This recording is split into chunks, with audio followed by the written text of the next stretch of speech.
အာနာတိန်စစ်အုပ်စုကရုပ်မှချက်ကပြောစရာစကားတော့မရှိတော့ဘူးနော်မနေ့က6ရက်နေ့သတင်းကြိုလပြည့်ညမှာဘာလုပ်လဲဆိုတော့သူတို့အုပ်ချုပ်ထားတဲ့မြို့ပေါ်ဒေသတွေမှာပျော်ပွဲရွှင်ပွဲတွေလုပ်ပြီးတော့ပြည်သူတွေကပျော်ပါနေကြတယ်အေးချမ်းနေကြတယ်ပုံစံတရုပ်ဖော်တယ်ပြီးလို့ရှိရင်သူတို့လက်လွတ်ထားရတဲ့ဒေသတွေမှာတိုင်းပြည်ရဲ့လေရင်ပြန်တွေ husky တွေတုံပြီးတော့ဘုံလိုက်ပြစ်တယ်အဓိကသူတို့ပေးနေတဲ့ message ကဘာလဲသူတို့အုပ်ချုပ်မှုအောက်မှာနေရင်တိုင်းပြည်ဟာအေးချမ်းနေလို့ရမယ်သူတို့အုပ်ချုပ်မှုအောက်မှာမရှိတဲ့နေရာတွေအဲ့လိုစစ်မဲ့ရေးရဖြစ်မယ်ဆိုတဲ့အရာမျိုးနဲ့ပြည်သူကိုဝါဒဖြန့်အဲ့တော့ကျွန်တော်ဥပမာဗီဒီယိုဖိုင်တစ်ခုပြမယ်နော်ယာရီတွင်းပုတုမဘာပြောထားလဲကြည့်ပါစစ်မဖြစ်တဲ့ဒေတာကျမ်းမာသမားမရှိလို့ငြိမ်းချမ်းတဲ့ဒေတာဆိုတာဒီလိုမျိုးကိုပြောတယ်။ကြာများတာခွင့်နဲ့ဒန်းလူကြီးများခွင့်နဲ့လူခွင့်ရဲဆိုတာဒါမျိုးမှရှိတယ်။ဟိုစကေးတ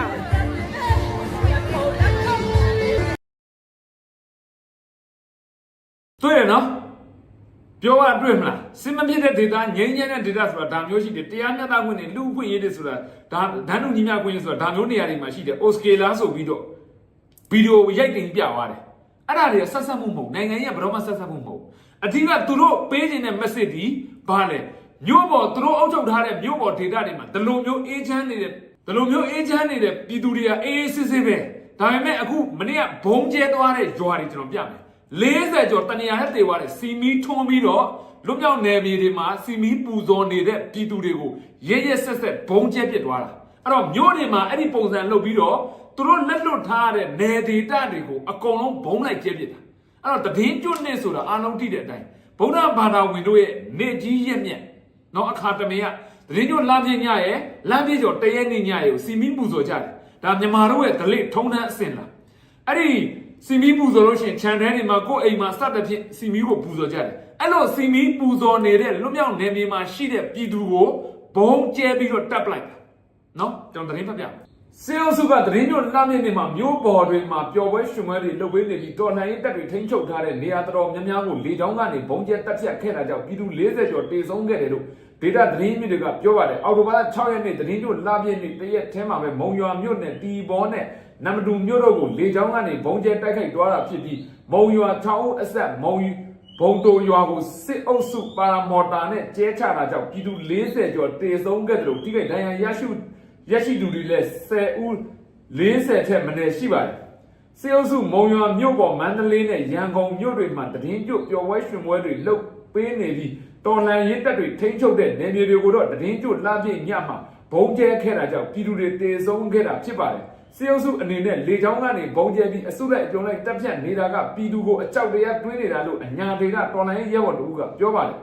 စစ်ကောင်စီလူမဆန်တာကတော့ဒီလိုနေ့မှမဟုတ်ဘူးပေါ့လေနေ့စဉ်နဲ့အမျှလူမဆန်စွာလုပ်နေတာပါဒီလိုနေ့ရက်တွေမှာမှဆိုးရွားရက်ဆက်စွာဘုံကျဲတက်ဖြတ်တာပေါ်ပြလို့မရအောင်ဆိုးရွားတဲ့ရက်ဆက်မှုတွေပေါ့မြို့ပေါ်မှာတော့လှုပ်စေပြီးတော်လှန်ရေးနယ်မြေတွေကိုကြတော့အကြောက်တရားရိုက်သွင်းတာကနံပါတ်1ပေါ့နံပါတ်2ကဒါမျိုးတွေကိုရှိလို့ဖြစ်ရတာဆိုပြီးပြည်သူလူထုကတော်လှန်ရေးကိုမပါဝင်အောင်ပါဝင်ဖို့ကြောက်သွားအောင် mindset တွေရိုက်သွင်းချင်တာပါဒါပေမဲ့အညာဒေတာကလူတွေကဒီတက်ပိုဆုံးရှုံးစရာမရှိတော့ဘူးဆိုတော့လေသူတို့ဘယ်လိုမျိုး mindset တွေရိုက်သွင်းအညာဒေတာကလူတွေအတွက်ဘာမှသူတို့အပေါ်မှာအမုန်းတရားနဲ့နာကြီးချက်ကလွယ်လို့ဘာမှရှိတာမှမဟုတ်တော့ဘူး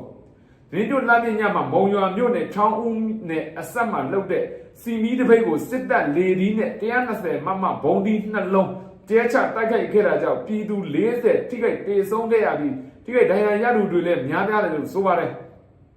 အလားတူ TNN ထိန်းချုပ်ထားတဲ့တီဘောနဲ့နမတူမြို့တို့မှာလည်းမနေ့ကစစ်အုပ်စုဘုံကျဲတပ်ဖြတ်လို့ပြည်သူ4ဦးထိခိုက်ဒဏ်ရာရခဲ့ပြီးနေအိမ်အဆောက်အုံ6လုံးခန့်နဲ့ပြိုကျပျက်စီးခဲ့ပါတယ်ဒီလိုပဲစစ်အုပ်စုကမြိုင်မြို့နယ်တောင်ပိုင်းကတွင်းမပြူစောတိကျေးရွာအနီးကစစ်ရှောင်ပြည်သူတွေကိုဥတီပြီးဝိုင်တွဲအမျိုးအစားလေနဲ့ဘုံတီးတွေကျဲချတိုက်ခိုက်ခဲ့ပေမဲ့ရာခင်းပြင်ကိုကြားရောက်ပေါက်ကွဲတာကြောင့်ပြည်သူအထိကိမရှိဘူးလို့ဆိုပါတယ်ကံကောမြို့နယ်ဇယောရွာကိုလည်းစစ်အုပ်စုကခလာရ90ကနေလက်နက်ကြီးနဲ့ရန်တမ်းပစ်ခတ်တာကြောင့်ပြည်သူတို့ထိခိုက်ဒဏ်ရာရပြီးနွားတစ်ကောင်တေဆုံးခဲ့တယ်လို့ဆိုပါတယ်အားလုံးကြားတဲ့အတိုင်းပဲအဲ့တော့သူတို့လှုပ်တယ်လို့ကြောက်တင်တာကြောက်ပေးရမလားမဟုတ်ဒါဒီဗီဒီယိုဖိုင်လေးကိုကြည့်နေတဲ့ကျွန်တော်မြန်မာပြည်သားတွေအားလုံးတွေးရမှာကအခုသူတို့လိုချင်တဲ့အရာတွေပါလဲသူတို့ထိန်းချုပ်ထားတဲ့ရန်ကုန်မန္တလေးလိုမျိုးမြို့ကြီးတွေကိုသူတို့က ပျော်ပွဲရှင်ပွဲတွေတည်င်းကျလာပြီးပေးကျင်းပခိုင်းထားတယ်လူတွေကပျော်ရွှင်နေတယ်ဆိုပြီးသူတို့ကိုထောက်ခံတဲ့လူတွေကိုဝါဒမိုင်းဖြန့်ခိုင်းတယ်ဒါမပူတူတို့တွားရည်တမနော်တွေ့တယ်မလားလူခွေအပြေဝရတာတို့ဘာဖြစ်လဲညာဖြစ်လားဆိုစောက်ချက်မရှိရိုက်ပြတယ်နော်သူတို့ထင်တာကသူတို့ရဲ့ရုံမာတဲ့လောက်ရက်တွေကိုပြည်သူတွေကမသိဘူးလို့ထင်တာမသိဟုတ်တယ်နော်အဲ့လိုရိုက်ပြပြီးတော့ဒီနယ်တွေမှာသူတို့လက်လွတ်ထားရတဲ့ data မှန်တယ်မြဒီစီမီတွေထွန်းပူဇော်နေတဲ့အရာတွေကိုပါရာမော်တာတွေလေနေတဲ့ဘုံလိုက်ကြည့်တယ်အဓိကပါတယ်သူတို့အုပ်ချုပ်မှုအောက်မှာရှိမယ်ဆိုရင်ဒီနေရာအေးချမ်းမဲ့တာယာမဲ့တော်လန်ရေးကိုတွားမလုံးနဲ့တော်လန်ရေးနဲ့ပတ်သက်ရင်တို့လည်းအခုတို့ထိခိုက်လိုက်မယ်အခုတို့ဖြစ်လိုက်မယ်တွားမလုံးနဲ့ပြည်သူတွေကြောက်ပြီးတော့တော်လန်ရေးကိုမပတ်သက်အောင်လို့အကြောက်တရားရိုက်တွင်းတာအဲ့တော့သူတို့ရိုက်တွင်းတဲ့အကြောက်တရားကလည်းမအောင်မြင်ဘူးလားမေးတော့အောင်မြင်တဲ့တဲ့အောင်မြင်တယ်ခေတ်ဆက်ဆက်အကြောက်တရားရိုက်တွင်းပြီးအုပ်ချုပ်လာတဲ့ကောင်တွေကဒီနေ့ထိလည်းအကြောက်တရားရိုက်တွင်းပြီးလုပ်တာပဲနော်ဒါကိုသူတို့စစ်တပ်ထောက်ခံတဲ့ကောင်တွေတစ်ဖက်ကဘလို့ပြန်ပြောမှမသိလားမင်းတို့သေတာမဟုတ်တာမင်းတို့ပြောမှာပေါ့အဲ့ဒီပုံစံမျိုးနဲ့သူတို့ကဝါရမြိုင်းတိုက်ပြီးတော့ mindset တွေရိုက်တွင်းနေတာနော်ဒါကိုကောင်းကောင်းသိဖို့လိုတယ်အဲ့တော့ကျွန်တော်တို့တွေသိထားမှာကဒီကောင်တွေဒီမြို့ပဲဖြစ်ဖြစ်တောပဲဖြစ်ဖြစ်နေရာတိုင်းမှာလူဘာဝနေတာသူတို့ရဲ့အုပ်ချုပ်မှုအောက်ကိုမရောက်မချင်းလူဘာဝမှာမြို့မှာလည်းလူခွင့်ရင်အပြည့်အဝရတယ်ဆိုတဲ့အဲ့ဒီကိုယ့်အဖေကိုလင်းတော်ထားတဲ့ယာရီတွေပုတုမအောင်မေးလိုက်စမ်းပါတကယ်ပဲလူခွင့်ရင်အပြည့်အဝရတယ်လားသိကြလားနေအာမခံတာနော်အကယ်၍လူခွင့်ရင်မရဘဲနဲ့ရတယ်ပြောရင်နေဟာဒီဘဝအစားပြီးဘဝဆက်တိုင်းဖေလို့မှဖြစ်ရဲလားလို့မေးကြည့်ရအကယ်၍သူပြောတဲ့ဟုတ်ရင်ကျွန်တော်ခံလိုက်မယ်နော်ရှင်းရှင်းလေးကိုစီတို့မျှတတာပဲပြောတယ်နော်ရိုင်းဆိုင်တော့မျှတတာရိုင်းဆိုင်ပေးတယ်အဲ့ပုတုမအောင်မေးလိုက်တကယ်ပဲအဲ့ဒီတူရိုက်ပြသွားတယ်ဒီမှာတွေ့တယ်မလားလူခွင့်ရင်အပြည့်အဝရတာဒီမှာတို့မျိုးပေါ်ဒီမှာလည်းရှိတယ်လို့ပြောသွားတာဒီတကယ်ရလားတကယ်လူခွင့်ရရှိလားလူခွင့်ရတကယ်ရှိတယ်တကယ်ရတယ်ဆိုရင်ကိုစီခံလိုက်မယ်အကယ်၍မရဘဲနဲ့ပြည်သူကိုတက်တက်ဝါရမိုင်းတိုက်ပြီးတော့လော်ဘီလုပ်ပြီးတော့ကလိန်ကချစ်ရုံမာတာဆိုရင်အဲ့ဒီပုတုမဟာဒီဘဝစပြီးဘဝစတိုင်းဖေလို့မှဖြစ်ရမယ်ဖြစ်ရဲလားလို့သိလားနင်တို့မယုံမာနဲ့သိလားယုံမာတဲ့အရာတွေကဒီနေ့ခေတ်မှာမရတော့ဘူးပြည်သူတွေကအရာအလုံးကိုသိနေပြီနော်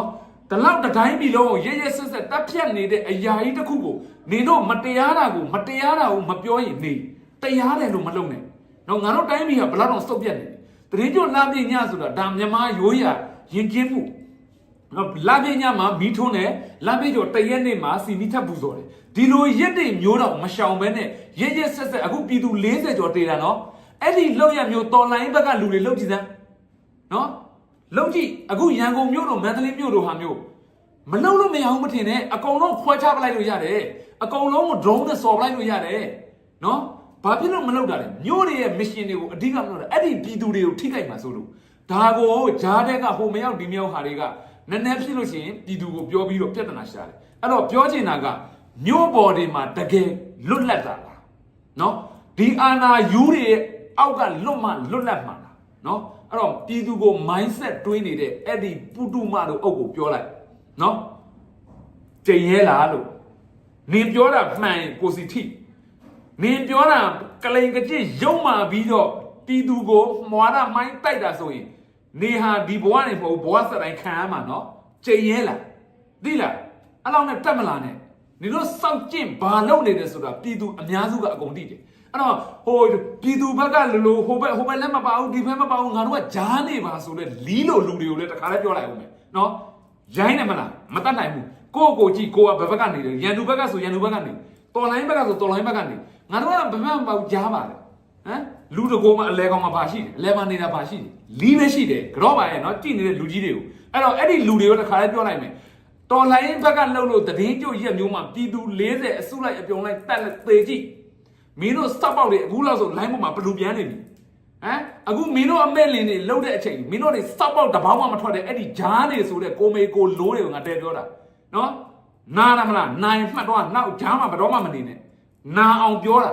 ာရှင်းလားအဲ့တော့မင်းတို့တွေကစစ်တပ်နဲ့ပဲတန်တယ်စစ်တပ်အောက်ချုပ်တာပဲတန်တယ်ကြိုက်တဲ့လောက်တက်ကြိုက်တဲ့လောက်ဖြတ်ကြိုက်တဲ့လောက်မတရားတာလို့မင်းတို့တွေကြိတ်ခံတယ်ကုန်းခံတယ်အန်ကြိတ်ခံတယ်နော်တော်လိုင်းဘက်ကအမှားလေးတစ်ခုတော့မပေါ်လိုက်ကြီးနဲ့အဲ့ဒီအမှားကိုထုတ်ပြီးတော့မင်းတို့တွေချနှင်းပြဖို့ဝင်မလေးဘူးအဲ့တော့အဲ့ဒီဂျားနေဆိုတဲ့လူဒန်းသားကြောင့်မင်းအောင်လှိုင်ကိုမအေလို့ကဒီနေ့ချိန်ထိအာဏာကိုလူတော့ခံနေရတာနော်မင်းတို့ကတရေခံပဲအဲ့တော့ဒီဒွန်းနိုင်ငံမှာပြည်သူတွေအသက်ပေးနေရတာဒီအာဏာယူတွေမဟုတ်ကျွန်းယူတွေတဲ့တရေခံထဲမှာပါတယ်